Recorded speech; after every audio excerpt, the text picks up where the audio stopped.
د میدان وردګو ولایت ځوانان د علم او زده کړو ترڅنګ له لوبو سره هم مینه لري.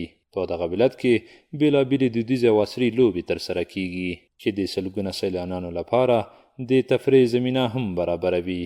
تازه په یاد ولایت کې د ورزش او بدني روزنې امریت او والیبال فدراسیون له لوري د 36 لوبډلو ترمنځ د والیبال سیالۍ پیل شوې.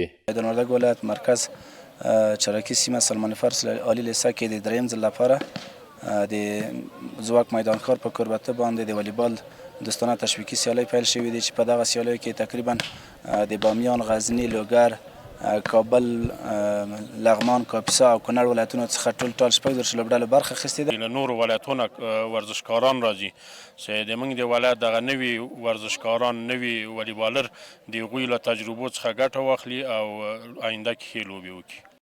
لوبغاړي هم د لوبو ته زیات خوښ دي. وایي دا ډول لوبې د دوی د پرمختګ لپاره یو ښه فرصت دی او زیاتوي چې د بېلابېلو سیمو د لوبغاړو سره لوبې کوي او د هغوی له تجربو ګټه اخلي. ډېر خوشحاله یو او ډېر ورته لیواله یو ځکه دا مخکې هغه سوې وه په لاره اچول سوې وه، خو نن الحمدلله نن د پیل ورځې ده او موږ ډېر ورته خوشحال یو. په موږ ډېره مثبته اغېزه لري خصوصا په ځوانانو باندې. ځوانانو لپاره ډېره ګټورې دي. ځوانانو صحت ته فایده لري. ځوانان کولی شي دغه کې جرأت پیدا کړي.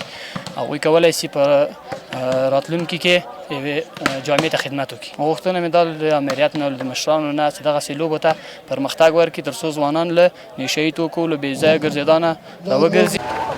مسؤلین وایي په دغو لوبو کې د میدان وردګو ولایت د لوبغاړو ترڅنګ به د بېلابېلو ولایتونو لوبغاړي هم لوبې کوي چې تر یوې اونۍ پورې به دوام وکړي.